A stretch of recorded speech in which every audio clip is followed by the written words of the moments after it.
zoonotic malaria. Agora vamos falar sobre malária zoonótica. Bom dia.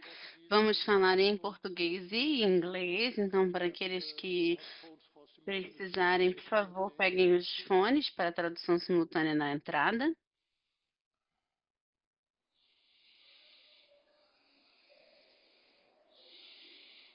I will be sharing this session with Professor Jorge Nunu. Eu vou compartilhar essa sessão com o professor Jorge Nunu.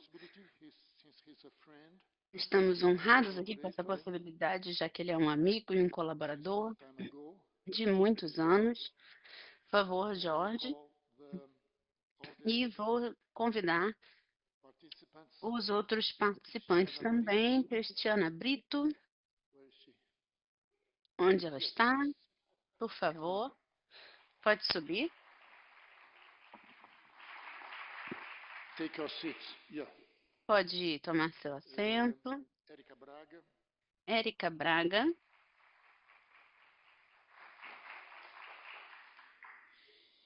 And Richard Culleton. E Richard Culleton.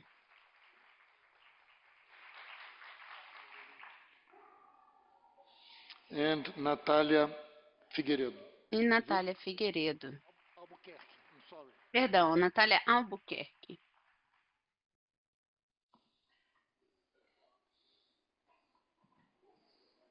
As I told, we will be speaking Portuguese Como eu and falei, English. nós vamos falar em português e inglês, então aqueles que querem pegar os fones de tradução simultânea podem fazê-lo agora. We have four talks of 20 minutes. Nós temos 4 palestras de 20 minutos Nossa e primeira palestrante é Cristiana Brito, sobre quem eu vou dizer brevíssimas palavras.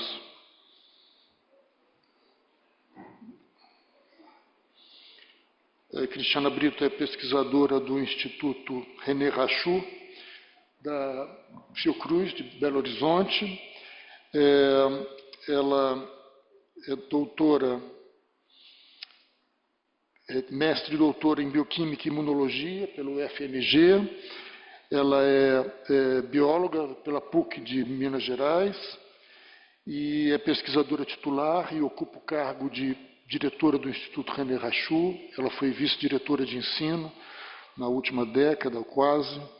Realizou estágio como pesquisadora visitante no Yerkes National Primate Research Institute, em Atlanta.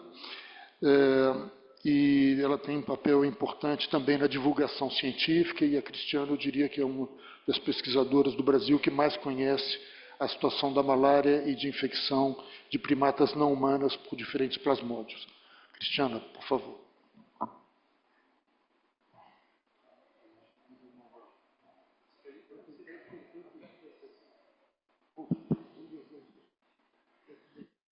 Bom dia a todos. Obrigado, Cláudio, pela apresentação. Eu queria iniciar agradecendo o convite, não só do Cláudio, mas especialmente do Daniel e da Carol.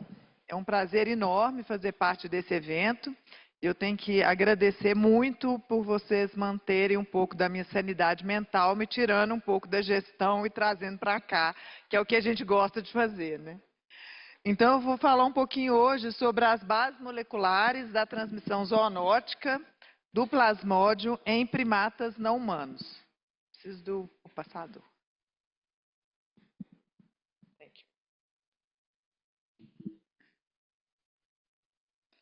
Onde que eu vou trabalhar menos? Então, falando de infecção de plasmódio em primatas neotropicais, a gente enfrenta um paradoxo que é muito interessante, que é a maior diversidade de primatas do planeta. Então, no Brasil, a gente tem 171 espécies de primatas não humanos, divididos em 5 famílias, e a gente tem apenas 2 espécies de plasmódio que naturalmente infectam esses primatas não humanos. Essas duas espécies, então, eu vou falar um pouquinho sobre elas, são Plasmodium simium e Plasmodium brasiliano. Então, Plasmodium simium é similar a Plasmodium vivax.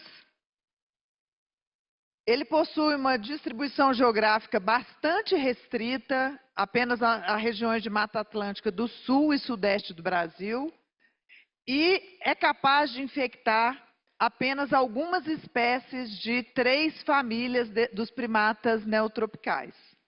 Por outro lado, o Plasmodium brasiliano é similar ao Plasmodium malari, e ele possui uma ampla distribuição geográfica, que vai desde a América Central até o sul do Brasil. E é capaz de infectar um grande número de diferentes espécies, cobrindo as 5 famílias de primatas neotropicais.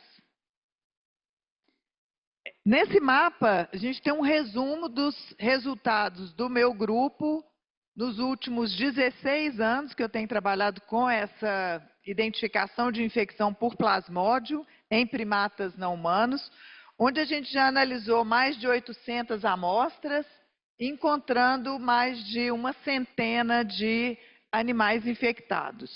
Então, aqui a gente tem as diversas análises que a gente fez ao longo de todo esse tempo, chamando atenção aqui apenas para a região aqui sudeste, principalmente o Rio de Janeiro e os estados do sul, Paraná, Santa Catarina e Rio Grande do Sul, onde a gente tem a Mata Atlântica e onde a maioria dos nossos estudos se concentraram. Então, nessa imagem, a gente tem todas as espécies que o meu grupo já trabalhou, identificando como infectado por alguma espécie de plasmódio. Então, aqui nessas diferentes cores, a gente representa os diferentes graus de ameaça de extinção dessas espécies, chamando atenção aqui para as últimas aqui em vermelho, que são as mais ameaçadas do ponto de vista de conservação. Então, é importante também a gente pensar na conservação dessas espécies quando a gente está estudando a infecção por plasmódio. Nesse gráfico aqui tem um compilado de todos os dados já publicados na literatura, aqui só referindo ao número de primatas não humanos infectados por Plasmodium simium. Então, aqui é só Plasmodium simium. E a distribuição nas diferentes famílias. Então, a gente pode ver muito claramente que tem uma preferência pela família Atelidae, que está a barra mais destacada aqui nesse gráfico. Então, a família Atelidae, ao qual pertence o bugio ruivo, que é o Brown Roller Monkey, que é o Alouatta guariba, que está implicado como principal reservatório do Plasmodium simium. Então, nessa apresentação de hoje, eu vou tentar falar um pouco sobre 3 aspectos. O primeiro é sobre a invasão do hospedeiro. O segundo, potencial de transmissão. E o terceiro, sobre infecção críptica. Então, em relação à invasão do hospedeiro, a nossa primeira pergunta, quando a gente vê aquele gráfico de distribuição da infecção nas diferentes famílias, é que é muito evidente a preferência pela família Atelidae, nos sugerindo que existe uma diferença de susceptibilidade. Então, a gente nos questionou, será que essa susceptibilidade está relacionada à variabilidade nas principais moléculas envolvidas na invasão? Então, foi isso que a gente foi estudar. A gente, similar ao Plasmodium vivax, né, a principal via de invasão certamente é através da DBP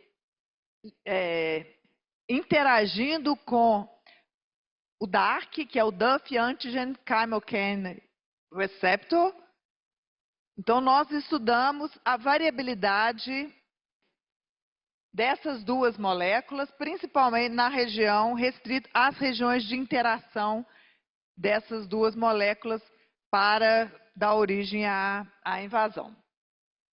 Então, nessa primeira parte aqui, estou apresentando os dados de variabilidade de DBP de Plasmodium símil. Então, a gente tinha um número muito pequeno de amostras aqui, a gente sequenciou só 9 amostras, e a gente tem representadas apenas 2 famílias, a família Atelidae e a família Cebidae, então como parâmetros de comparação de uma família mais susceptível e uma menos susceptível. Então, o que a gente pode ver é que a gente identificou 65 sítios polimórficos, que deram origem, então, a 8 haplótipos nesse fragmento de cerca de 470 pares de base. Então, esses haplótipos, eles separam bem as duas famílias, e eu chamo a atenção aqui no meio, com uma alta diversidade haplotípica, e eu chamo a atenção aqui no meio, nessa parte central, indicados por esses asteriscos, as regiões de polimorfismo, os polimorfismos, que diferenciam Plasmodium vivax, a sequência de Plasmodium vivax, da sequência de Plasmodium símil, que devem estar envolvidas com a especiação do Plasmodium símil. Aqui a gente tem representado os polimorfismos não sinônimos distribuídos nessas duas famílias. Então, a gente vê que apenas alguns polimorfismos que estão aqui na parte inferior aqui do gráfico são comuns para as duas famílias, e a grande maioria é específica para uma família ou para outra. Então, a próxima experimento que a gente fez foi mapear esses polimorfismos. E aqui em destaque a gente tem os polimorfismos que são específicos da família Atelidae, os que são de Plasmodium símil isolados da família Atelidae. E os que são em amarelo, os que foram específicos de isolados da família Cebidae. Então, mostrando que a gente tem algumas diferenças. E, além disso, em rosa, vários polimorfismos que são comuns para essas duas famílias. Então, aqui, representando também, a gente conseguiu identificar 16 haplótipos. Então, os haplótipos também foram bem distribuídos, conseguiram separar as diferentes famílias com uma alta diversidade haplotípica. E aqui os polimorfismos não sinônimos, também distribuídos entre as famílias. E eu chamo a atenção aqui com a seta, que a gente tem apenas um desses polimorfismos que é exclusivo da família Atelidae. Então, a gente precisa analisar se esse realmente é um sítio importante de interação. Então, a gente também mapeou esses... Aqui antes a gente fez uma árvore filogenética e usando todas as sequências disponíveis em bancos de dados, e o que a gente pode ver aqui é uma separação muito clara de primatas do Velho Mundo e primatas do Novo Mundo, usando essas sequências de Dark. E aqui a divisão também nas famílias. Então, a gente consegue separar de uma forma bastante consistente as diferentes famílias. E aqui a gente fez, então, a gente mapeou os polimorfismos na estrutura tridimensional. Então, lembrando que a gente tem um foco aqui nessa região aqui, que é a região de interação. E chamando a atenção aqui, então, alguns polimorfismos que estão presentes em todos os primatas não humanos, comparado com a sequência humana. E destacando aqui em azul, um polimorfismo que é exclusivo da família Aotidae, que é a família que a gente considera mais refratária à infecção, que a gente tem um número descrito de animais infectados muito baixo. Então, passando agora para a segunda parte, nós nos perguntamos se esses animais, esses que a gente chama de reservatórios, né, qual seria o potencial deles de transmissão da infecção? Será que todos têm o mesmo potencial de transmissão? Então, para tentar responder essa pergunta, a gente fez a detecção de transcritos de gametócitos tanto de Plasmodium simium quanto de Plasmodium brasiliano. Então, a gente usou os iniciadores da literatura, apenas os de PF25, que a gente usou para amplificar os de Plasmodium simium, que são altamente similares, e a gente desenhou todos os outros iniciadores para a gente conseguir acessar tanto os alvos que são de gametócitos feminino, como alvos dos gametócitos masculinos e para as duas espécies. Então, para Plasmodium brasiliano ainda não tinha sido nada descrito na literatura. Então, nesse gráfico, a gente mostra a amplificação desses alvos em 36 amostras que a gente analisou. E esses alvos aqui, isso aqui só das amostras positivas. Então, as que são positivas, a grande maioria amplifica PSS 25, que é o similar, né, de Plasmodium simium. Também algumas amplificaram os alvos de gametócitos masculinos. E a gente vê que tem uma preferência para os alvos de Plasmodium simium, comparado com os de Plasmodium brasiliano, e uma preferência também para o alvo PVS 25, para as duas espécies. Então, aqui a gente usou, então, uma sequência, o fragmento clonado em plasmídio e gene sintético para a gente determinar o número de cópias, e a gente vê que a grande maioria das amostras a gente tem abaixo do nível quantificável de gametócitos. Então, a gente identifica que tem gametócito, mas não conseguiu quantificar esses gametócitos. Então, a gente tentou quantificar esse grupo aqui, que são os com transcritos de PS25. E aqui a gente usou um fator de conversão publicado por Kopf em 2015. Então, a gente fez uma estimativa da quantidade de gametócito em cada um desses animais ali positivos, e a gente vê que não são números muito altos, mas que a gente tem alguns com um número razoável aqui de gametócitos. Aqui é um resumo nessa figura dos nossos resultados. A gente começou com 3 amostras que eram inicialmente negativas no nosso diagnóstico, e a gente viu que 2 amplificaram para o 18S, para o transcrito de 18S, e uma tinha gametócito de Plasmodium simium. Das amostras que eram diagnosticadas com Plasmodium simium, a gente teve 9 que foram positivas apenas no 18S, ou seja, elas não tinham gametócitos detectáveis. 9 tinham gametócitos de Plasmodium simium, e uma tinha gametócitos de Plasmodium simium e Plasmodium brasiliano. As amostras que eram diagnosticadas como Plasmodium brasiliano, 7 foram positivas apenas para o 18S, uma para Plasmodium simium e 3 para Plasmodium brasiliano. E, por último, as amostras que eram conhecidas como amostras de infecção mista, a gente teve 3 que foram positivas apenas para o 18S, 3 que foram positivas apenas para o Plasmodium simium e uma que foi positiva para as duas espécies.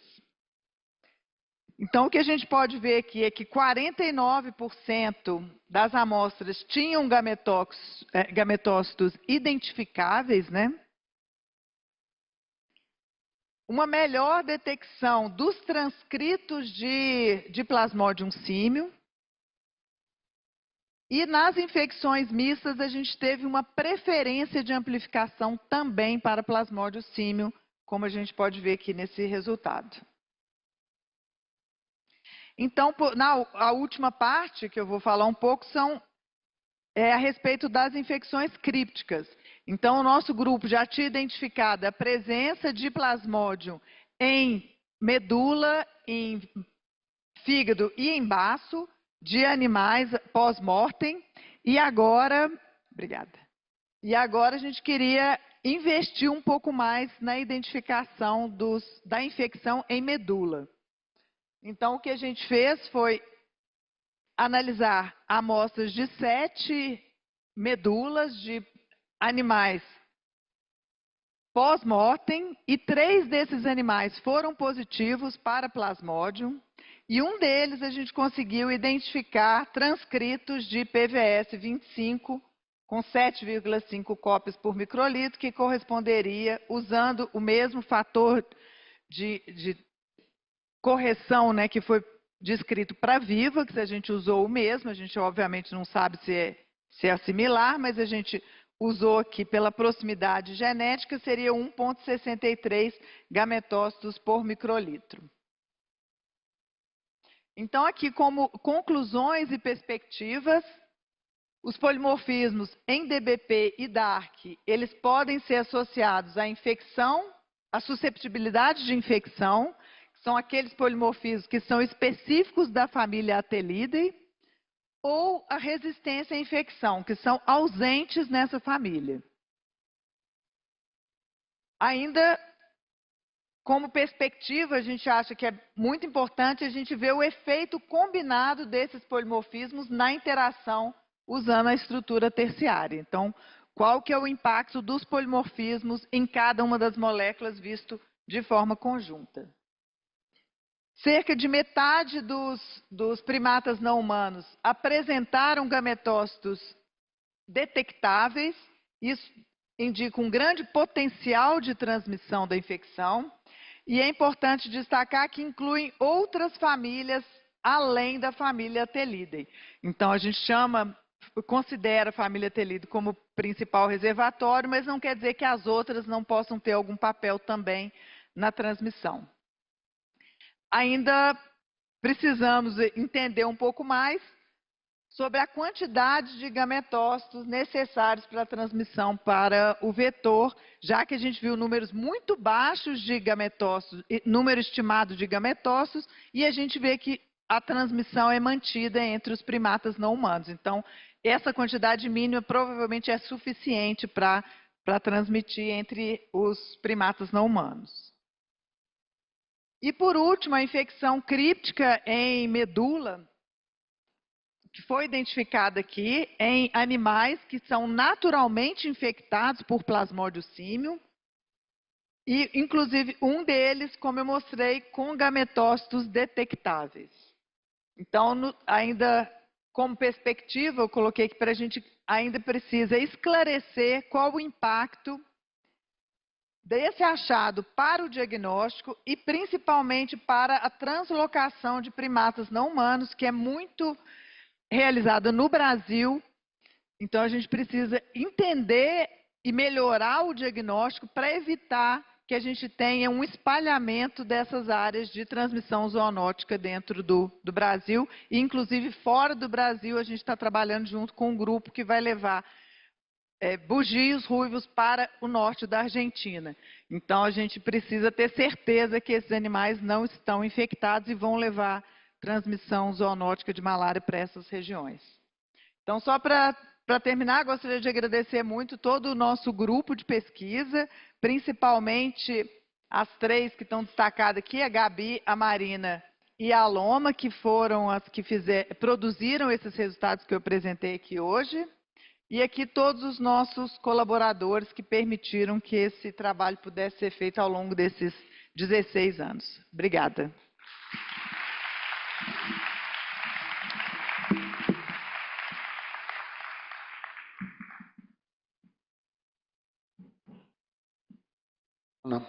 Por essa fala absolutamente no tempo, muito informativa. O nosso próximo convidado é o professor Richard Culleton. Eu esqueci de agradecer aos organizadores, os professores Daniel Barghieri e Ana Carolina, pelo convite para estar aqui com vocês nesse evento que se anuncia, além de tão acolhedor, tão socialmente bem-sucedido, de alto nível científico. Muito obrigado aos dois. Eu vou pedir ao professor Jorge Nunu para apresentar o nosso amigo comum, Richard Culleton.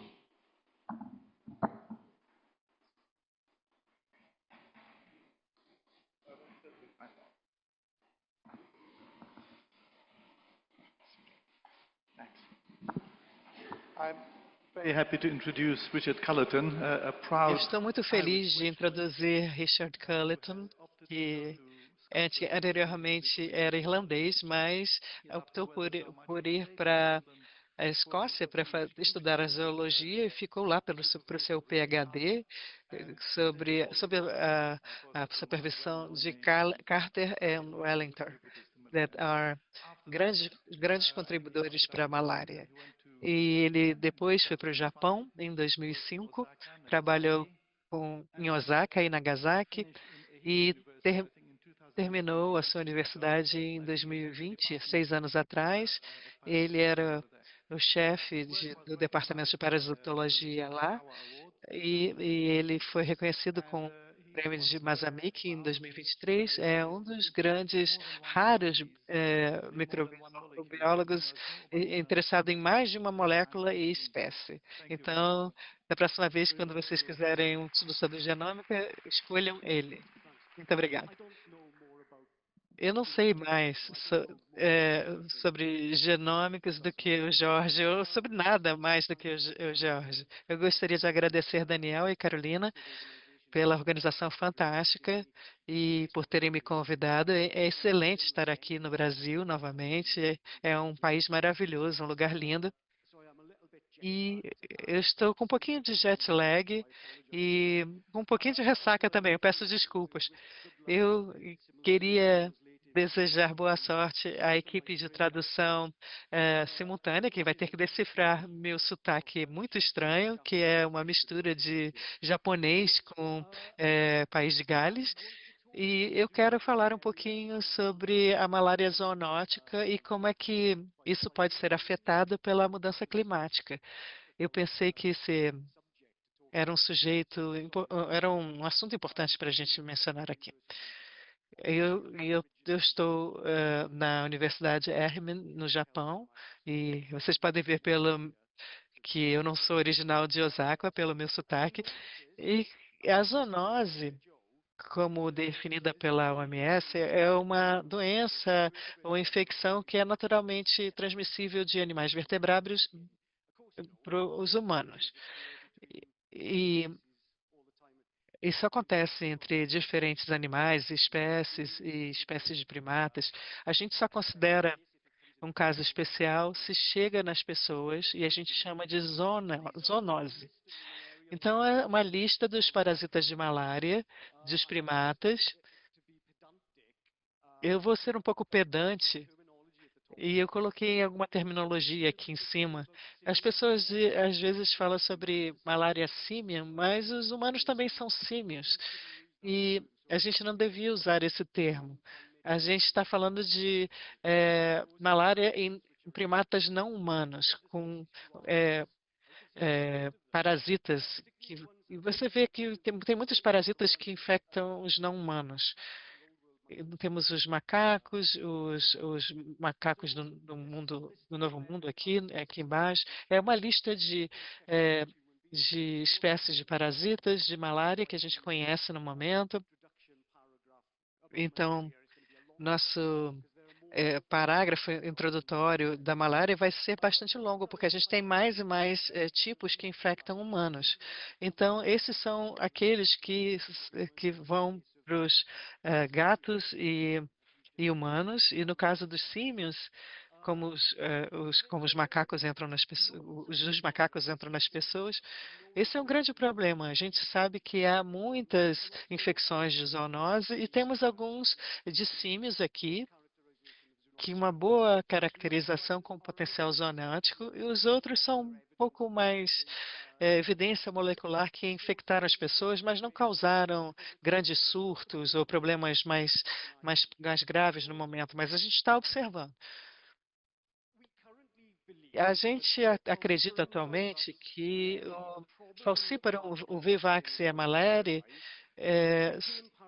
se tornaram parasitas humanos como um resultado de trocas de hospedeiros zoonóticos de grandes macacos na África, grandes primatas. Então, esses são muito perigosos. A gente sabe quantas doenças essas espécies causam. Então, aqui nós temos as áreas do mundo onde a gente encontra esses parasitas hoje. O símio está aqui na Mata Atlântica, brasiliano no Brasil, aqui e no o sudeste da Ásia, a gente tem essas outras espécies em macacos. Na África, aqui é até onde a gente sabe, porque temos os gorilas que são infectados por uma série de espécies de plasmódios, alguns relacionados com falcíferos. Não sabemos se infectou humanos, porque ninguém checou. Mas para chegar no assunto principal, eu quero falar sobre a mudança climática e o espalhamento da malária zoonótica atual. Eu vou falar sobre o Knowlese, que está nessa área do sudeste da Ásia, e temos aqui em Bornéu e também em Sairong. Naturalmente, infecta macacos de cauda longa e curta. Tivemos muitos surtos com pessoas todo ano em Sarawak. Pode ser letal, é raro, mas pode ser, e causa doença grave. No momento, não há uma evidência de transmissão de humano para humano. Então, a pessoa ou foi infectada por um mosquito que mordeu, que picou o macaco antes, ou isso são casos para mostrar a seriedade do problema. Na Malásia, toda a malária da Malásia é Nlose. Todos os casos conhecidos agora são Nlose, e temos casos que estão diminuindo no Camboja, na Indonésia e na Tailândia. Então, é um caso em que a gente está percebendo se está surgindo lá agora, mas eu acho que vai ser uma combinação de ambas as coisas. Eu acho que os números de casos, na verdade, estão crescendo. E há grandes motivos para eu pensar isso. Podemos discutir mais tarde. Então, quais seriam as restrições desse leque de knowledge conhecido? Como é que isso pode mudar? Aqui temos fatores de mosquito, temos humanos, e temos o parasita em si, a genética de si e o clima. Vamos falar um pouquinho sobre isso agora. Então, vamos considerar os mosquitos. Esse aqui vem em seguida, estou já rindo. Então, o vetor natural seria o Leucococcus, que vem nessa área aqui. Nós sabemos disso. Mas, no laboratório, você pode infectar facilmente com o maculatus, e aí você tem a infecção. Isso podemos ter vetor por vetor, então a gente pode fazer isso com um gambi, que pode chegar nesse nível, que é um vetor principal na África, que é preocupante. E nas Américas não estamos a salvo, porque temos astecos, o freeborn, o quadrimaculatus, na Europa, com recombinantes, e no Japão, parte da Ásia Oriental. Então, temos vetores que existem no mundo todo. E quanto aos primatas, os não humanos? Esses macacos, eles são encontrados no sudeste da Ásia e, mais novamente, você pode experimentar e infectar todas essas outras espécies. Algumas são africanas, outras são da América do Sul. Em parte da América do Sul, a gente tem macacos que são infectados e também temos que pensar que é claro que pode ter cavalos e também touros. Então, a, a gama de humanos é essa, em todo lugar. Então, por que deveria ficar lá restrito no sudeste da África? A gente tem que observar isso. Então, um dos fatores seria essa transmissão que é muito pequena de humano para humano. Mas isso pode mudar. Você não precisa de nenhuma modelagem especial para provar isso. A gente vê que está restrito nessa área, então não deve ter. Mas por que não há uma transmissão de humano para humano? vocês podem observar se forem um cientista molecular. A gente vê nas infecções humanas, sabemos que está ali, mas não são infecciosas.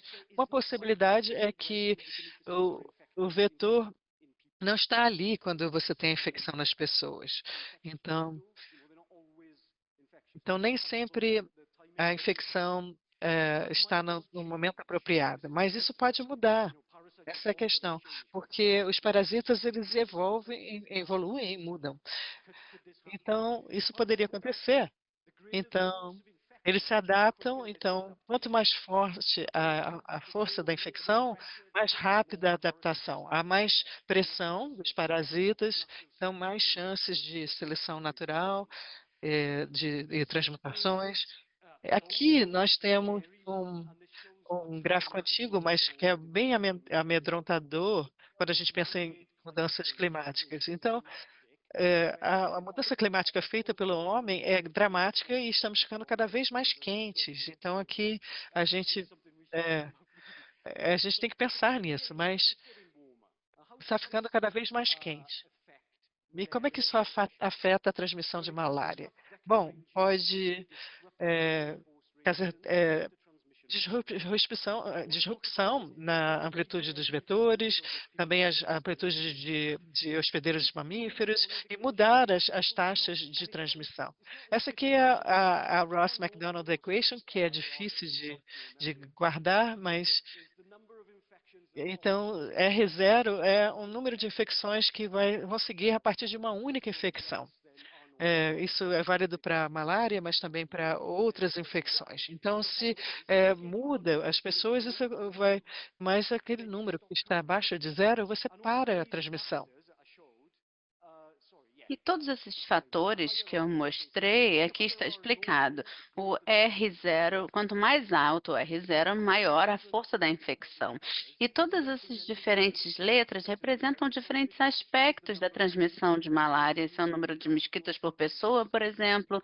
Aqui a gente tem a susceptibilidade dos mosquitos e humanos. E esses fatores são plásticos, eles podem ser modificados e modificados de acordo com a temperatura. Se a gente olhar o M é o número de mosquitos por pessoa, que é um fator muito importante. Tem uma pessoa aqui e 4 mosquitos. Se a temperatura aumentar, a gente pode esperar que aumente também a população de mosquitos. Agora temos mais mosquitos por pessoa, o nosso R0 vai crescer e a força da contaminação também vai crescer. Essa é uma questão interessante da gente pensar. A urbanização, se a gente reunir muitas pessoas no mesmo local, ela aumenta o número de pessoas por mosquito. Então, o R0 abaixa, o nosso norte abaixa, porque a população de mosquitos diminui, tem menos mosquitos por pessoa. Esse é um fato interessante que eu gosto de mencionar. Esse é o fator. Esse é o primeiro fator. Esse aqui é um pouquinho mais complicado, mas é interessante entender índice de mortalidade dos mosquitos, o quão rápido eles morrem, e o T é o tempo de incubação dos parasitas nos mosquitos. O mosquito não fica imediatamente infeccioso, depende muito da espécie, mas demora um tempo até o parasita se tornar infeccioso para a próxima pessoa. E durante esse tempo, esse mosquito tem que sobreviver. Então, se a gente pegar, por exemplo, esse senhor aqui infectado com a malária e ele foi mordido por 4 mosquitos.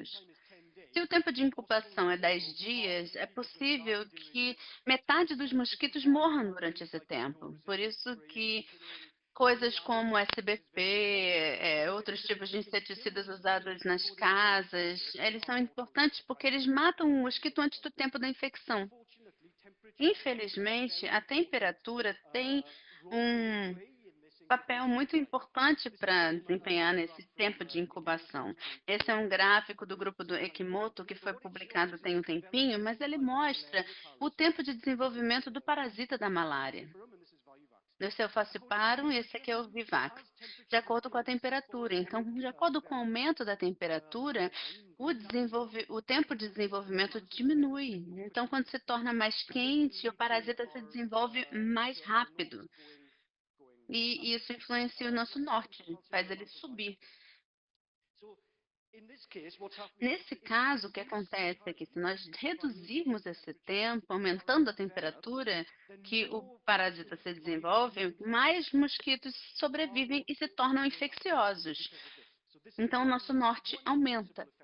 Esse é um efeito possível de temperatura na transmissão de malária. E quando a gente tem mais transmissão de malária, a gente tem mais chances desses fatores também piorarem. Qual efeito a temperatura aumentada tem na força da infecção?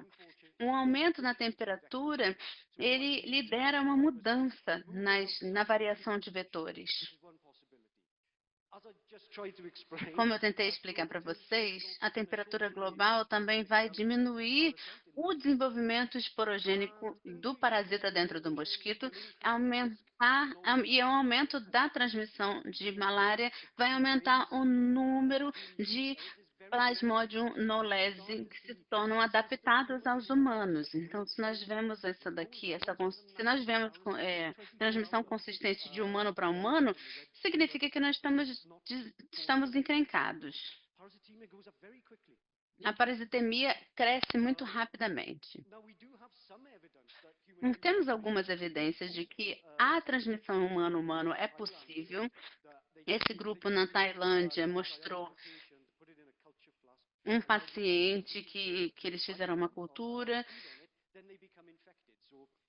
e se tornou infectado e infectou outra pessoa. Isso é possível. Eu vou falar brevemente no efeito da temperatura aumentada na força de infecção. Será que o aumento da temperatura pode reduzir a transmissão por malária? Aqui nós podemos ver que ela não continua subindo, ela desce quando a temperatura fica quente demais, quando chega a um certo nível. Então, quando a gente tenta transmitir Plasmodium bug no laboratório, vocês podem ver que dependendo da espécie, nós temos uma certa redução. É claro que isso nos leva a esse fator, novamente, a susceptibilidade de mosquitos, que é muito importante. Perdão, isso está errado. Deveria estar aqui essa seta. Então, nem todos os mosquitos vão se tornar infecciosos se eles morderem essa pessoa. Alguns não vão se tornar infecciosos, mas se a temperatura aumenta, é possível a gente reduzir o número de mosquitos que estão infecciosos. Eu queria falar um pouquinho sobre isso agora. Esse trabalho foi feito pelo Joel, ali atrás, Joel Vega Rodrigues. Desculpa estar falando do seu trabalho aqui, mas é um trabalho maravilhoso que eu queria mencionar. Os mosquitos são suscetíveis a essa mudança de temperatura e o que o Joel e o seu grupo fizeram é que eles criaram mosquitos em condições muito quentes, em temperaturas anormais, e pegaram e permitiram que os mosquitos fossem alimentados com um sangue infectado por falcíparo, para poder medir a quantidade de transmissão que acontecia. Com o aumento na temperatura, a qual os mosquitos estão sujeitos, nós temos esses resultados aqui. Até 27 graus, nós temos o grupo de controle, que age como a gente esperaria, mas para aqueles mosquitos cujos pais foram sujeitos a temperatura maior, eles são menos infecciosos. Então, esse aumento na temperatura pode reduzir a transmissão. É claro que essa transmissão é um fator complicado, é uma questão multifatorial, mas pode reduzir. Então, em resumo, a malária zoonótica é uma ameaça emergente à saúde pública. A instabilidade no clima e na ecologia pode afetar o surgimento e o espalhamento da malária zoonótica de maneiras imprevisíveis e nós devemos realmente levar isso a sério. E devemos fazer algo em relação a isso agora que é emergente, antes que ele se torne um problema maior, como no sudeste da Ásia. As pessoas estão morrendo, então precisamos agir. Gostaria de agradecer o Joel Vega Rodrigues por me permitir mostrar seus dados, Medad Ernest, a Cassandra. Esse daqui é o Cambrudin, essa é a Cassie, a Cassandra. que pensou para poder eu fazer essa pesquisa, e o Dylan Thomas, que também apareceu aqui como o homem infectado na minha apresentação. Muito obrigada.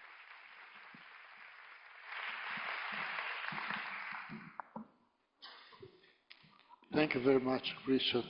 That's very important because Muito obrigado, Richard. Foi muito importante. Aqui nós vimos um exemplo de malária zoonótica que está se tornando um problema mais perigoso, infecções severas, letais, que não são necessariamente o caso prosimium, mas nós vemos outros plasmódios que são letais. Agora eu vou convidar a Erika Braga, né? Mestre e doutora pelo FMG, ela fez pós-doutorado tanto na London School quanto no Museu de História Natural em Paris, onde ela conviveu com um grupo extraordinário de parasitologia, o Chabot, a Irene Landau, o François Milgan, a Odile Ban, um grupo extraordinário de parasitologistas. Ela é professora titular do Departamento de Parasitologia e líder do Grupo Interdisciplinar de Estudos em Malária do CNPq.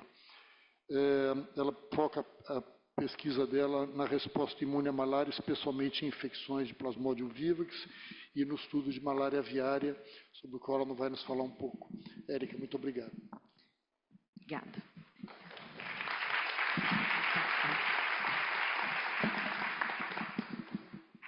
Não, aqui.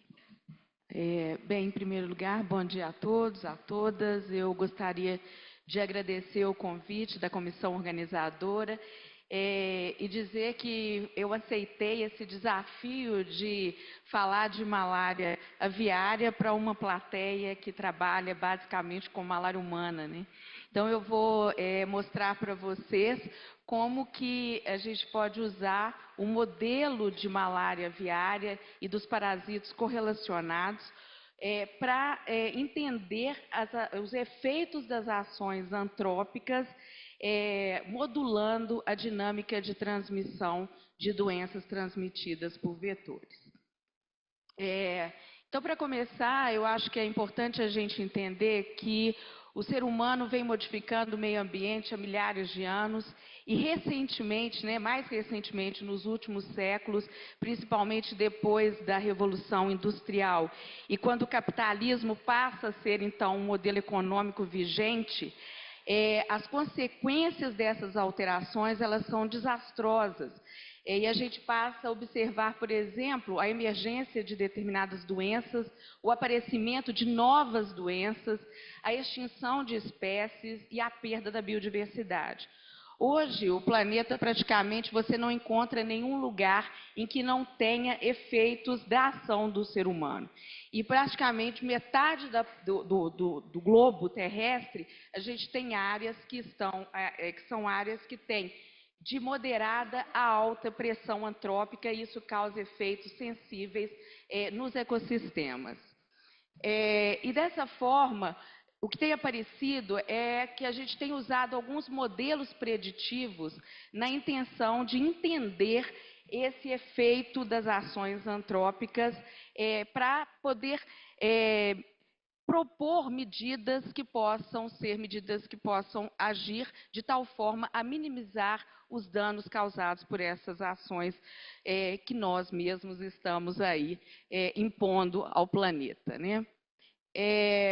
Então, a gente tem usado o modelo do que a gente chama aqui dos hemosporídeos aviários, e eu vou tentar explicar para vocês por que esses modelos são interessantes para avaliar esses efeitos antrópicos. Então, por exemplo, o que a gente vê aqui, isso eu como parasitologista de formação, como o Cláudio disse, participando aí de grupos que fazem uma parasitologia ainda clássica, é importante que a gente entenda quem são esses hemosporídeos e que não são apenas parasitos do gênero Plasmodium, mas a gente tem outros gêneros, como o gênero Hemoproteus e o gênero Leucocitosum. Esses parasitos, eles são extremamente diversos, de tal forma que a gente tem, por exemplo, vários subgêneros, e isso é proposto com base em características biológicas desses parasitos, muito associados aos hospedeiros vertebrados, mas também e principalmente, né, a biologia deles nos insetos vetores. Então, os plasmódios, que são plasmódios que infectam aves, pertencem a 5 subgêneros. Esses subgêneros, eles têm diferenças biológicas muito marcantes. Os plasmódios aviários, eles infectam uma quantidade enorme de possibilidades de aves em diferentes ordens. E eles, diferente dos plasmódios de mamíferos, e no caso os plasmódios humanos, eles são transmitidos por mosquitos da subfamília Culicine, então é bastante diferente essa biologia. Dentro do gênero Hemoproteus, nós temos 2 subgêneros, o subgênero Parahemoproteus, que infecta uma quantidade, né, uma variedade de aves muito grande, e que é transmitido por culicoides, né, que são os maruins, então é diferente também aqui no caso. E o subgênero Hemoproteus, que infecta preferencialmente aves da ordem columbiformes, que englobam então os pombos, as rolinhas, que acho que vários de vocês já viram. O pombo, eu costumo dizer que são os ratos voadores, né? Então, e que são transmitidos por moscas e pobocídeos, que essas moscas elas permanecem com o hospedeiro praticamente durante todo o desenvolvimento. Eles ficam entre as penas dessas aves. E a gente tem aqui o Leucocitosum, cujo subgênero que eu vou apresentar aqui é só o subgênero Leucocitosum, que também infecta várias ordens de aves e que são transmitidas por simulídeos. Tá? Então, são parasitas que têm uma diversidade muito grande de alterações biológicas e a gente espera, então, que isso possa ser um modelo quando você trabalha com alterações climáticas, porque os vetores, principalmente, são vetores diferentes e sensíveis a essas alterações. Então, diante disso, a nossa hipótese foi de que os fatores, tanto climáticos quanto antropogênicos, eles modulam a dinâmica de transmissão desses parasitos, e para isso a gente utilizou, então, variáveis climáticas. Essas variáveis climáticas aqui, nós trabalhamos apenas com 3, a temperatura, a sazonalidade da temperatura e a precipitação. E trabalhamos também com variáveis que são variáveis antropogênicas para medir, então, o grau de pressão humana sobre esses ecossistemas. E trabalhamos com 2 variáveis, né, importantes, que são o índice de influência humana, também chamado de Human Footprint Index, e o índice de vegetação por diferença normalizada, que eu vou chamar aqui de NDVI. Essas variáveis antropogênicas, elas foram medidas por sensoriamento remoto e por análise computacional. E a gente avaliou isso num espaço de tempo de cerca de 19 anos, como eu vou mostrar aqui. Bem, o que é esse índice, esse Human Footprint Index, né, ou esse índice de influência humana? Ele é uma medida que leva em consideração 8 fatores que representam essa pressão humana sobre os ecossistemas.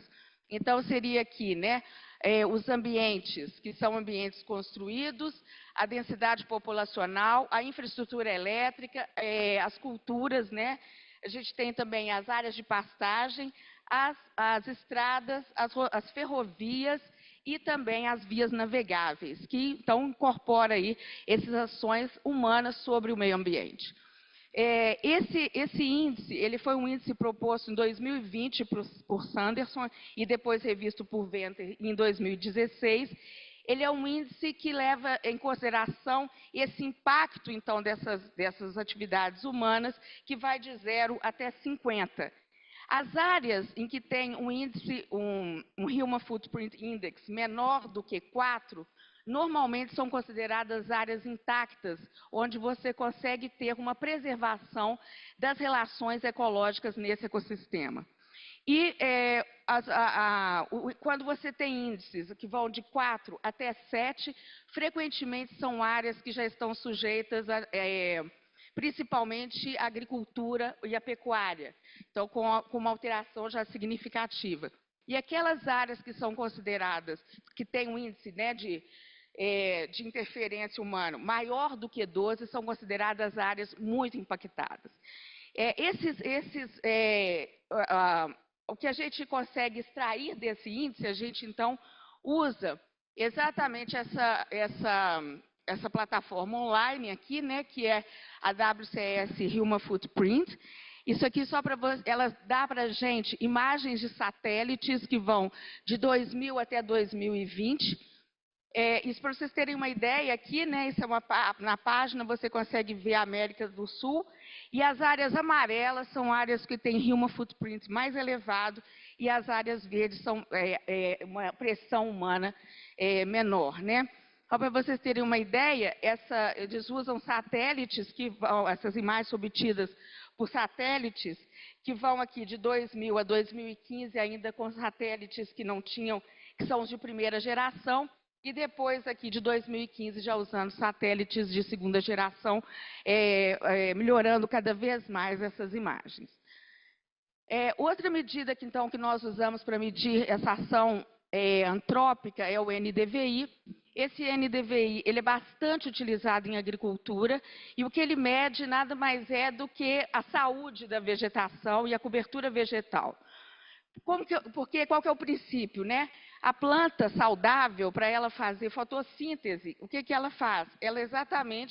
Ela vai absorver a luz visível, frequentemente a luz vermelha, e vai emitir, né, refletir o infravermelho, que não é visível.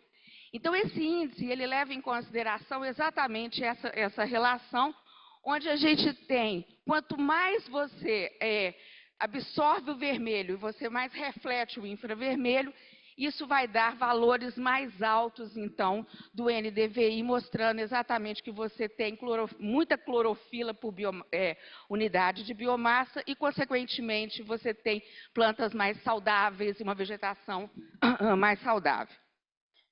E só uma coisa, essa unidade, essa medida que a gente usa, o NDVI, ele é obtido a partir de imagens de satélite, mas usando uma plataforma online que é o Google Earth Engine, ok? Bem, então esses aqui são os nossos dados. O que a gente fez? A gente tem um extenso banco de dados no laboratório. Desde o ano de 2001, a gente vem obtendo sequências desses parasitos, tanto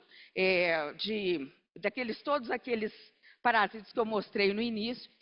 E essas sequências que mostram a infecção desses parasitos, então, compõem esse banco. E a gente utilizou também alguns dados da literatura sobre prevalência, então, da infecção por hemosporídeos. E aí, o que a gente fez? Trabalhamos com cerca de, aqui, né, 2.600 aves. Dessas 2.600 aves, elas pertencem a 194 espécies distintas, mostrando, então, um grau de variabilidade muito grande, representando 16 ordens de aves. Nós trabalhamos em 200, quando a gente analisa, então, todo esse banco e esses dados, foi possível avaliar aqui na América Latina 249 sítios de análise, onde foram coletadas essas amostras. E essas aves, elas ocupam principalmente o bioma de floresta tropical e subtropical, seja floresta úmida e subtropical, úmida ou seca. E o que nós definimos? Cada comunidade que a gente iria estudar deveria ter, no mínimo, 10 aves. Essas comunidades, então, precisavam de ter pelo menos 3 espécies distintas de aves para garantir essa heterogeneidade. E com isso nós definimos 58 comunidades. Essas comunidades, elas estão basicamente no Brasil e no Peru, e com uma comunidade só na Argentina e outra no Equador. Então, a grande maioria de dados que nós temos são dados do Brasil e do Peru. Bem, então o que a gente vê, nós trabalhamos para definir, como eu disse, essa prevalência, a gente usa a amplificação de um gene mitocondrial. Isso é um protocolo padrão usado pelos estudiosos de malária aviária no mundo todo, e que é do gene mitocondrial, então um fragmento de cerca aí de 500 pares de base. Então, a gente trabalha, a nossa variável, então, que seria a nossa variável resposta, é exatamente a infecção. E o que a gente tem é mais ou menos 24,6% de infecção total entre aquelas 2.600 aves que a gente avaliou. O que a gente tem em termos dos gêneros é que o gênero Paremoproteus, seria o subgênero Paremoproteus, ele é o mais prevalente. Só lembrando aqui, Paremoproteus é transmitido por culicoides, seguido então por Hemoproteus, que são aqueles que infectam columbiformes e são moscas que ficam aderidas, né, ao corpo desses animais, e depois com o plasmódio e o leucocitosum, que teve uma prevalência muito baixa. Então, o que acontece? E isso é esperado, né? O leucocitosum, ele é uma espécie que, né, até que se prove o contrário, ele tem uma distribuição muito restrita aqui na América Latina, exatamente nesses países andinos, e com altas atitudes, que provavelmente está relacionado à biologia do vetor. E porque a prevalência foi muito baixa, o leucocitosum não foi usado nos modelos como analisado de forma individual. Ele foi considerado apenas no modelo principal. E uma coisa que a gente, como a distribuição para os outros gêneros não foi muito diferente, bioma para a gente foi usado como uma variável aleatória e não como uma variável explicativa. Então, nos modelos, esse aqui é o modelo para todos os gêneros avaliados em conjunto, e o que a gente percebe aqui são as variáveis climáticas e aqui as variáveis antropogênicas. E, por exemplo, aqui é a probabilidade de infecção no eixo Y, e aqui, por exemplo, é a temperatura anual. A distribuição, então, o que a gente percebe é que, no caso da temperatura, você tem um padrão que é unimodal, que mostra que, na temperatura entre 10 e 15, há uma maior probabilidade de infecção pelos hemosporídeos. E a gente olha aqui, por exemplo, a sazonalidade da temperatura. Esse é um dado bastante interessante, porque a sazonalidade da temperatura vai indicar variações térmicas. E o que a gente percebe que também num padrão unimodal, a gente percebe que variações mínimas de temperatura são capazes de negativar essa probabilidade de infecção, né, por hemosporídeos. Com relação à precipitação, a gente vê uma relação que é linear, onde, com o aumento da precipitação, ocorre, então, uma diminuição também da probabilidade da infecção. Já com relação aos parâmetros que são antropogênicos, muito interessante é a questão do Human Footprint Index aqui, que está medindo a influência humana, que também tem um padrão que é unimodal e que mostra, sim, de 10 a 15, se a gente lembrar daquela escala, que áreas que são impactadas estão aí possibilitando uma maior infecção. Com relação à cobertura vegetal, a gente vê uma relação que é linear, mostrando que áreas com maior vegetação são áreas onde tem maior probabilidade de infecção.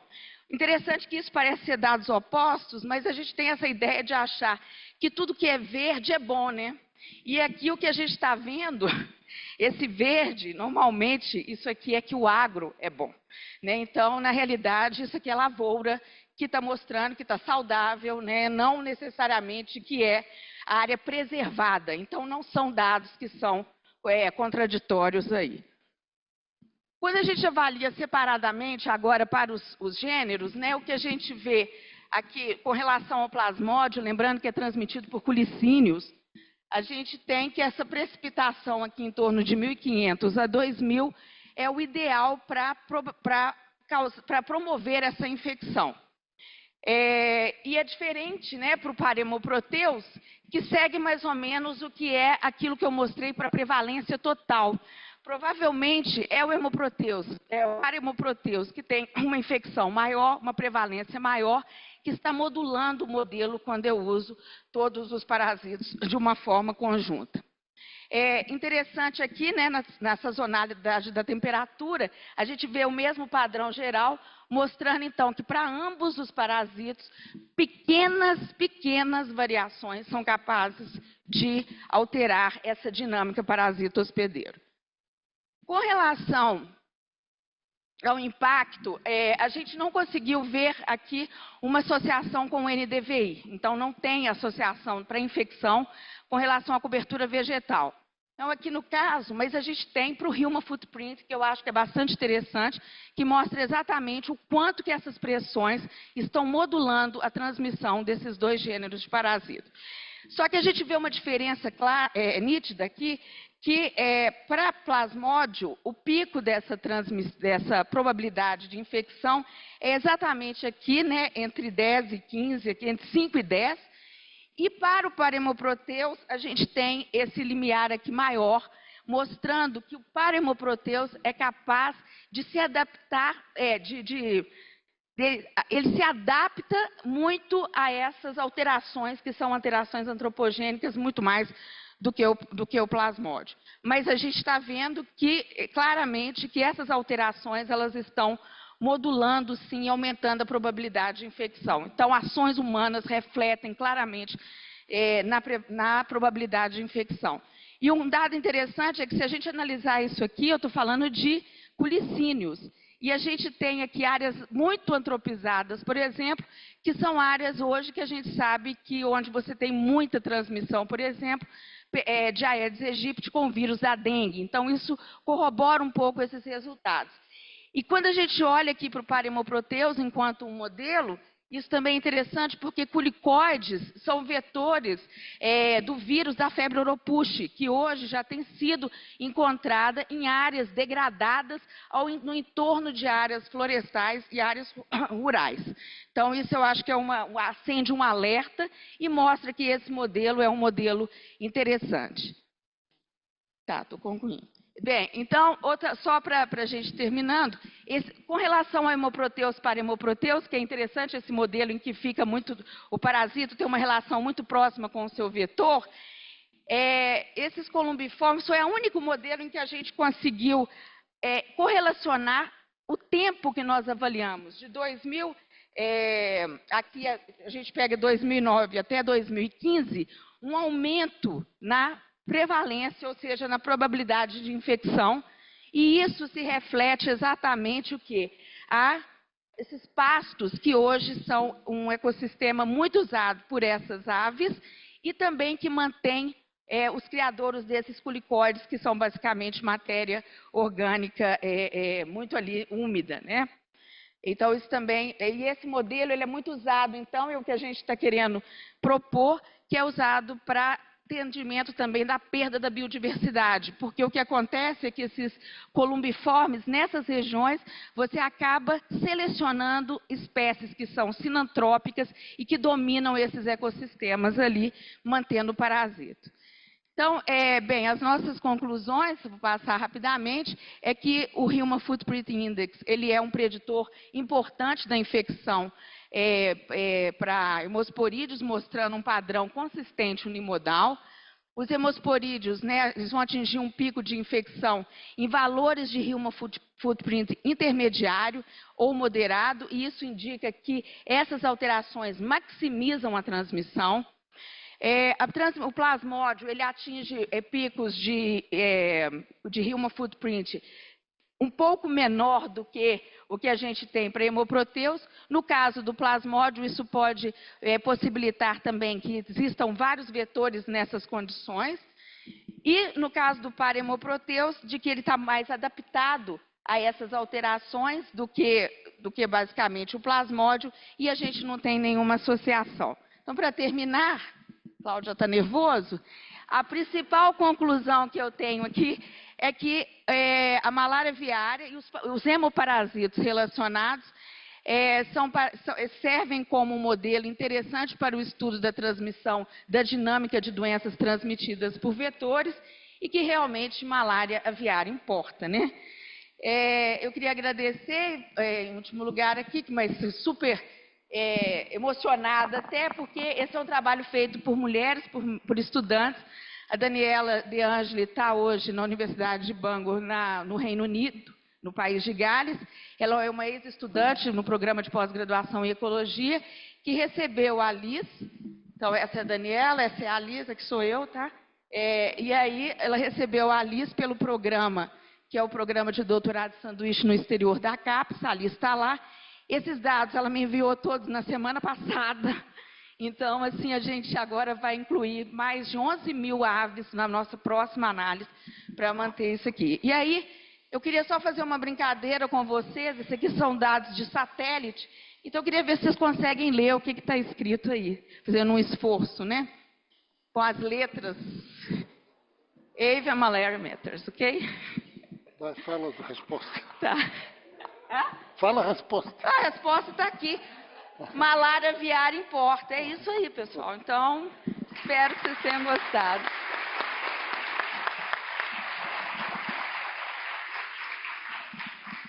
Obrigado, Érica, por essa fala tão informativa quanto formativa, mostrando a importância do modelo de malária aviária. A nossa última palestrante é a Natália de Albuquerque.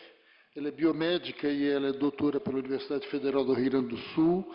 Ela é doutora em genética e biologia molecular. E ela realizou durante o doutorado um estágio em biologia computacional na Illinois Institute of Technology, com foco em genômica comparativa, e ela é pós-doutoranda do Departamento de Parasitologia da USP, atualmente, onde ela aplica ferramentas de genômica populacional. Obrigado, Ju. Muito obrigada.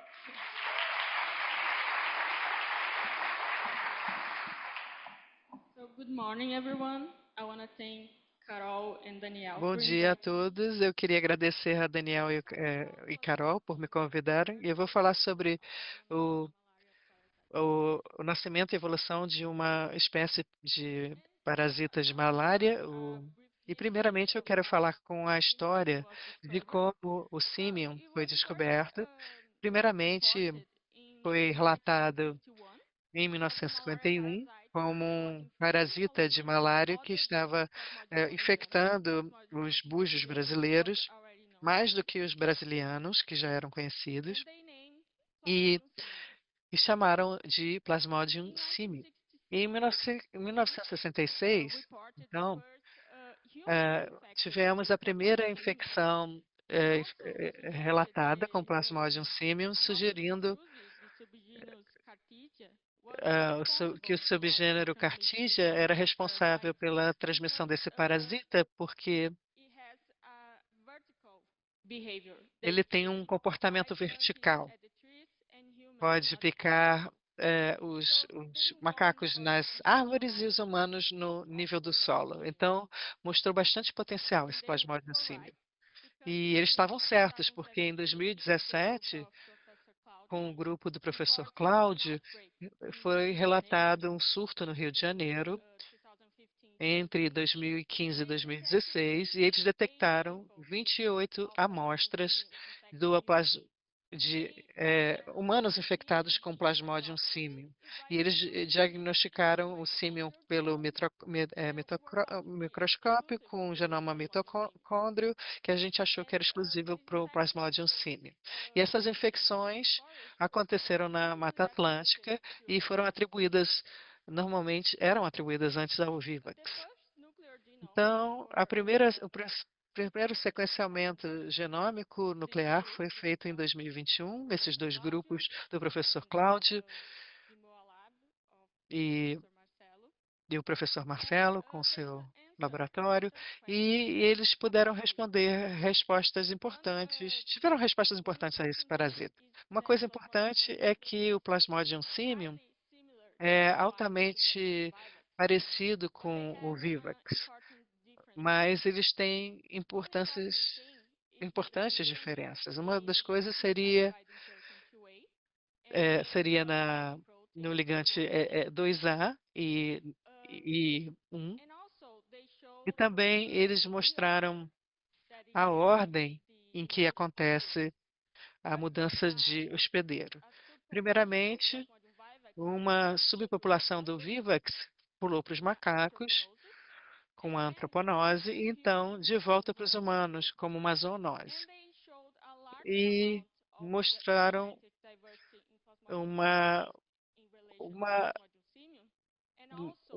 a variedade genética maior. E também, comparado também com os de macacos, comparado com as cepas isoladas dos humanos. This is the order. Aqui temos a ordem They show e também elas mostram the deletion in RBP2 o apagamento do RBP2A, que foi detectado somente no Plasmodium simium, tanto de humanos quanto de macacos. Então, é um marcador útil para distinguir o vivax do simium. Eles também sugeriram que o vivax chegou da Europa no tempo da colonização e então se adaptou para esse novo ambiente e para os novos vetores que encontraram aqui na América do Sul. E aqui são as hipóteses que estamos trabalhando nesse artigo, e eu também queria lidar com essas lacunas de conhecimento. O Simium tem uma unidade taxonômica independente e há, então, um fluxo entre o Simium e o Vivax. Eles vêm da América do Sul ou do México, como foi sugerido por diferentes estudos. E há uma diferenciação genética dos Simiums em macacos e humanos. Então, primeiramente, eu quero mostrar para vocês o Simium que se originou de uma mudança de hospedeiro recente. E aqui a gente compara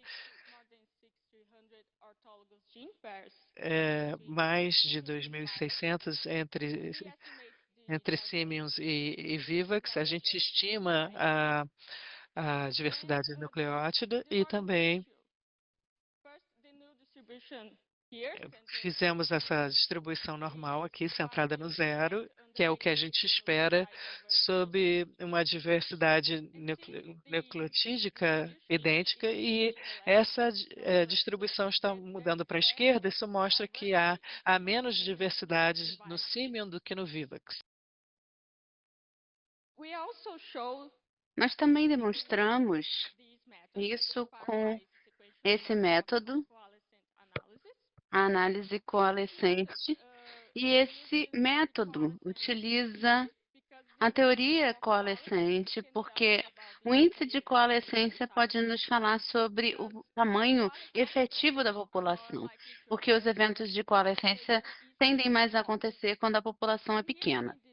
E aqui nesse gráfico, está voltando no tempo, e aqui na conjunção entre os eixos é mais recente. O que nós podemos notar é essas diferentes tendências históricas do tamanho efetivo da população de Plasmodium simium e Plasmodium vivax. Plasmodium simium tem uma genealogia mais profunda comparada ao Plasmodium vivax. Nós vemos aqui uma queda do tamanho efetivo de população com o decorrer do tempo. Essa queda repentina mais recentemente. Isso mostra uma grande expansão populacional seguida de um gargalo. E para Plasmodium vivax, nós vemos consistentemente uma população pequena, e esse tamanho pequeno também é consistente com uma quebra do Plasmodium vivax. Aqui eu quero mostrar para vocês as afinidades do Plasmodium simium. Nós incluímos no conjunto de dados simium 12 possíveis Plasmodium simium, isolados, derivados de seres humanos de São Paulo. E aqui nós conseguimos ver que todas essas amostras que estão juntas aqui estão mais próximas à América Latina, como nós esperávamos. Mas, dando um zoom somente nas amostras da América Latina, as amostras de Plasmodium simium, elas se reúnem mais próximas da população de Plasmodium vivax do Brasil. E também fizemos uma estatística usando as populações de Plasmodium simium comparadas a Plasmodium vivax na América Latina, com o México com a população do México centrada no zero. E podemos ver que o Plasmodium simians tem mais alelos compartilhados com o Plasmodium vivax do Brasil do que do resto da América Latina. E para confirmar que essas amostras de São Paulo, de fato, são símil e não vivax, nós comparamos somente as amostras de São Paulo com o símil do Rio e do Espírito Santo. E as outras amostras de vivax do Brasil, e elas compartilham mais alelos com o Plasmodium simium. Em seguida, nós pesquisamos regiões genômicas sob seleção positiva. Nós usamos esse método de regiões idênticas compartilhadas com a população compartilhada, porque a seleção positiva espera aumentar essas regiões nos locos alvo e os sítios vizinhos. Então, nós vemos que o Plasmodium simium tem picos no cromossomo 3, 9, 12 e 14. E o que é interessante nessas regiões é que nós podemos identificar no cromossomo 3 o fator de transcrição AP2, que é responsável pela maturação no vetor, e o P36, e no cromossomo 9, o antígeno 1 da membrana ápica, que é um bom candidato de antígeno. É importante notar que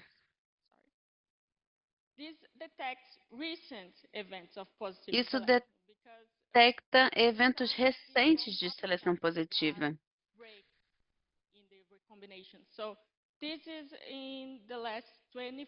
Isso aqui aconteceu nas últimas 25 gerações para trás.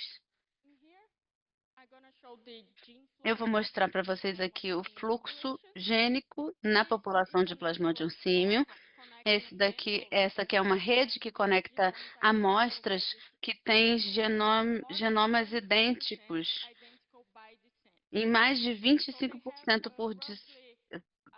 25%. Então, eles têm aproximadamente um relacionamento de meio-irmãos. Nós vemos aqui as amostras de São Paulo que compartilham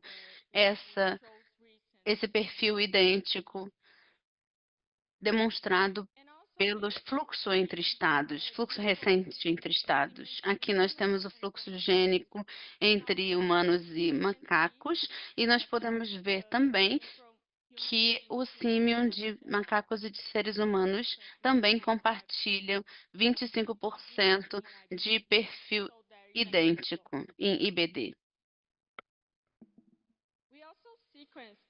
Também sequenciamos amostras antigas de Vale do Sado, em Portugal, dos anos 1950. Essa região é muito interessante porque foi uma das últimas regiões na Europa a erradicar o Plasmodium vivax.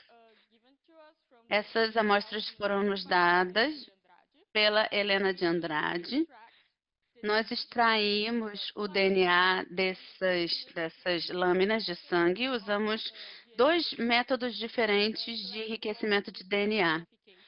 A amplificação de genoma seletiva, que foi enviada para a Universidade de Maryland, com a ajuda da professora Joana, e a captura de hibridização, que foi enviada para Max Planck com a ajuda da Megan Mitchell.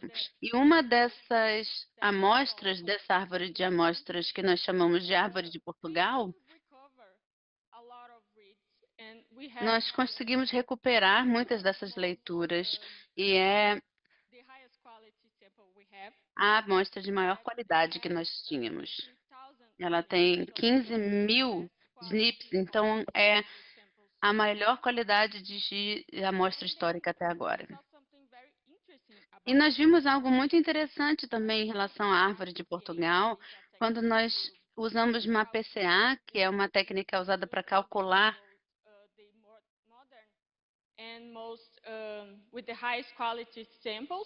as amostras de maior qualidade. E as amostras mais antigas, elas são projetadas aqui nesse espaço PCA. E a árvore de Portugal, ela se reúne bem próxima ao Plasmodium simium. E também usamos E4 para poder testar as similaridades da árvore de Portugal com o resto das populações modernas de Plasmodium vivax, e eles compartilham muito mais alelos com o Plasmodium simium do que o resto da população de Plasmodium vivax.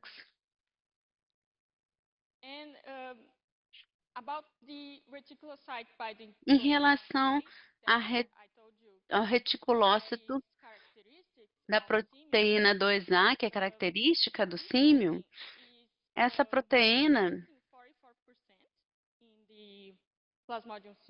tem a ausência de 44% no Plasmodium simium.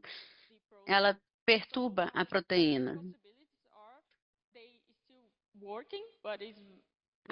Há possibilidade de ainda funcionar, mas de maneira menos eficiente. E o Plasmodium simium usa outra proteína para fazer essa ligação. Em relação à árvore de Portugal, nós achamos uma exclusão no RBP2A, uma deleção no RBP2A. Então, podemos dizer que a árvore de Portugal tem essa deleção que é característica para o Plasmodium simium, mas eles não têm os SNPs no genoma mitocondrial que nós queríamos identificar inicialmente no Plasmodium simium. E, infelizmente, nós não temos muita cobertura no RBP1 para ver se existe uma deleção lá também ou não. Outra assinatura genômica da adaptação é o PV47, que é uma proteína envolvida na sobrevivência de parasitas no vetor, quando eles invadem o sistema imune do mosquito, e esse estudo demonstrou que tem diferentes haplótipos que predominam no Novo Mundo e no Velho Mundo. O Plasmodium simium é mais próximo ao Brasil e a outras amostras da América Latina. E eles têm essas diferenças aqui. E o DP3 tem o mesmo haplótipo do Plasmodium simium, que é diferente das outras amostras da América Latina. E essas mutações não sinônimas são associadas com a compatibilidade de vetor. Isso sugere que a adaptação aos novos vetores na América do Sul seja encontrada por esses parasitas. Então, eu tenho duas hipóteses para essa amostra que nós temos de símio em Portugal. A amostra Portugal 3 pode representar uma linhagem intermediária entre o símio e o vivax antes da sua introdução no Brasil, ou que Portugal 3 possa representar uma linhagem de símio importada para a Europa das partes atlânticas do Brasil. Então, em resumo, nós vemos uma similaridade genética às linhas agora extintas europeias de Plasmodium vivax, analisando o Plasmodium vivax do Brasil e da América Latina. Nós temos essa deleção singular em PVRBP2A no Plasmodium simium, que pode diferenciar do vivax, e nós vimos um fluxo gênico entre as amostras do Plasmodium simium do Rio e de São Paulo e também entre humanos e macacos. E temos essa presença do Plasmodium simium em Portugal nos anos 1950, mais especificamente em 1952. Agradeço meu supervisor Marcelo, Joana e todos os meus colegas de laboratório e amigos. Muito obrigada pela atenção de vocês.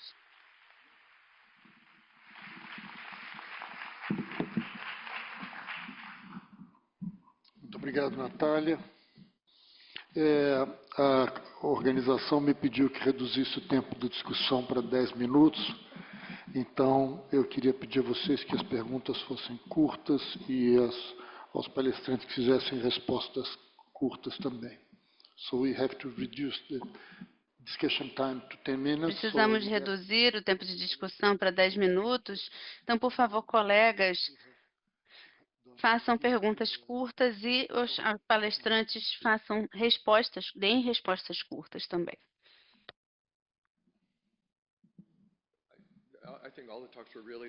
Acho que todas as palestras foram incríveis, eu gostei de todas, mas eu tenho duas perguntas, uma para a Cristiana. 3 de 3 macacos tiveram essa infecção crítica. Você se preocupa com outras infecções críticas também entre macacos e talvez em humanos também? Eu estava me perguntando sobre a seleção que você fez e sobre as repetições de CSP e a diversidade das repetições de CSP no símio. Temos em uma só variante ou nas duas variantes isso ocorre? Em relação às infecções crípticas, nós tivemos apenas 7 amostras, então essas amostras elas foram pós-mortem. Por isso, nós tivemos uma dificuldade de conservá-las. Por causa disso, nós não temos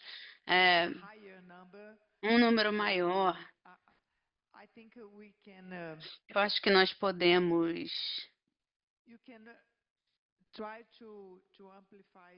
tentar ampliar as outras, porque nós temos 7 amostras já estudadas.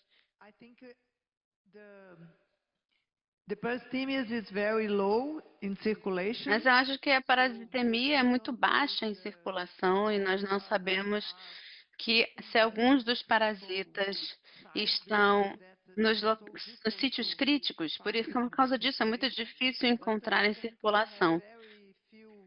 Mas acho que tivemos muito poucas amostras para ter uma conclusão sobre isso.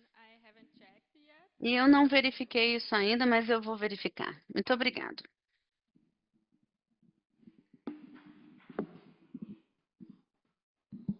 Cris, eu acho que toda vez que você dá essa palestra, eu te faço essa pergunta. E eu sempre esqueço a sua resposta, então eu vou fazer de novo. Você detectou 3 Vivax em primatas não humanos, né? Acho que são 3 detecções de Vivax.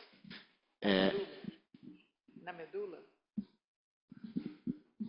Na medula, que você está perguntando? Não. Eu queria perguntar se você checou nessas amostras a mesma coisa que você checou para símio, se tem gametócito de Vivax nesses primatas. Se você detecta transcrito de gametócito. Não sei, porque a gente está usando o mesmo iniciador.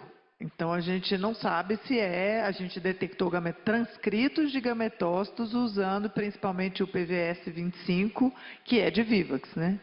Então, não sei, a gente não sabe como diferenciar do que a gente fez até agora, se era Vivax ou se era símio. Então, nessas amostras, poderia ser Vivax também. Mas a gente, nos nossos diagnósticos, a gente faz o diagnóstico diferencial de Vivax para símio usando o SNP que a Natália falou. Um dos 2 SNPs do mitocondrial a gente usa para fazer a diferenciação. Então, aqueles realmente eram Vivax, eram símio. Então, a gente fez o diagnóstico diferencial. Agora, o gametócito, especificamente, a gente não analisou. Obrigado.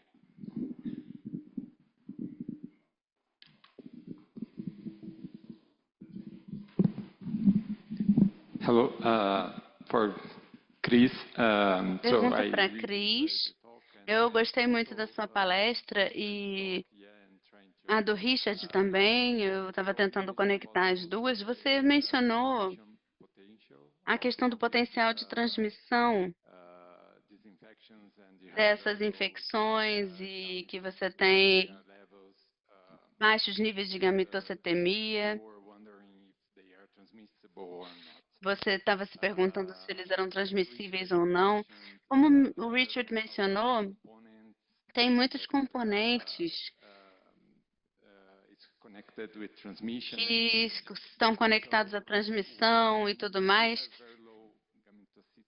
Se você tem baixos níveis de gametossetemia, por exemplo, se os macacos ou os outros primatas não humanos permanecem infectados por bastante tempo, você tem muitos mosquitos. Ainda que a gente tenha baixos níveis de transmissão desses organismos para mosquitos, a transmissão pode ser sustentada. Então, a minha pergunta é, você tem uma ideia de por quanto tempo esses primatas não humanos podem permanecer infectados e a prevalência da infecção na natureza? Obrigado pelas apresentações. Eu não tenho a ideia da duração, de quanto tempo, mas eles nunca vão ser tratados. Então, nós analisamos, por exemplo, amostras do Rio de Janeiro, que nós acompanhamos por mais de 10 anos, e nós temos infecção em diferentes momentos nesse intervalo. E alguns anos atrás, nós fizemos genotipagem usando microsatélites em diferentes momentos e você pode ver que o genótipo foi o mesmo, por exemplo, em 2011 e em 2020. Então, talvez seja uma infecção crônica. Para símio. Para brasiliano, a gente não sabe se eles têm essa curva espontânea, mas nós temos alguns dados que a gente consegue identificar infecções em diferentes períodos no mesmo macaco. Para o mesmo macaco de quem nós tiramos essa amostra em cativeiro em diferentes momentos. Então, a gente espera que para ambos as infecções sejam crônicas e, às vezes, o genótipo é o mesmo ao longo do tempo. Obrigada, Cristiana. Agora, o último comentário, Jorge. É um comentário rápido do trabalho da Natália, muito interessante. Há a possibilidade que esse símio foi introduzido em Portugal a partir do Brasil. Então, você falou que seria a frota de Portugal, mas eu não preciso lembrar a vocês que os portugueses e espanhóis, antes dos britânicos, se moveram por todo o globo e voltaram, trazendo parasitas de todos os tipos de países. Não quer dizer que o Vivax europeu seja europeu, com as amostras que você tenha. Porque pode ser que o símio tenha sido introduzido a Portugal. E pode ser um parasita brasileiro em Portugal. Também é plausível isso. É isso, é só isso. Ok. Eu gostaria de agradecer. Você quer dar um aviso ou você vai fazer alguma pergunta? Você que mandou andar rápido. De Natália. It will be a quick one. Natália? É rápido, é para a Natália. Natália? Just following the question or comment from Jorge. Só a partir do comentário do Jorge, se esse parasita estava circulando em Portugal, e aí pode ter vindo do Brasil ou de outro lugar, mas por que você acha que desapareceu? Sabemos por que desapareceu em Portugal, mas por que desapareceu no Brasil em termos de transmissão humana? Por que a gente não encontra mais em humanos esse parasita?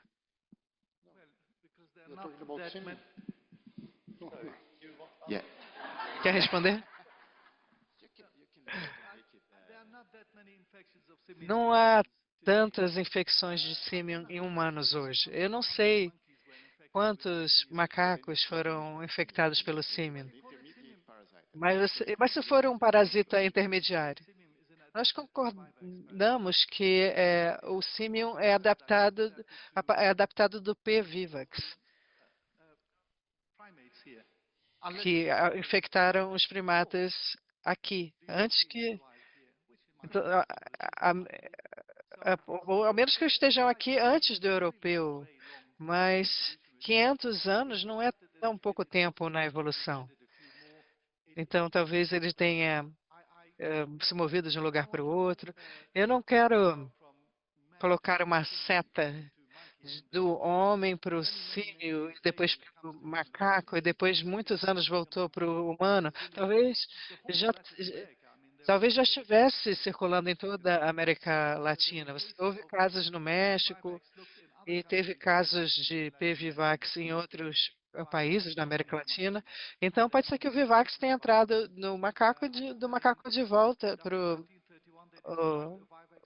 Então, foi também descrito no Parambá, e que são suscetíveis ao vivax. Por que eles teriam transmitido de volta para os humanos?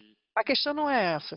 Ela encontrou um parasito que tem uma duração na Europa, mas um alelo do símio poderia ser um intermediário, mas aí a gente já não encontra esse em humanos na Europa. Por que desapareceu? Eu não sei. Eu não sei. É,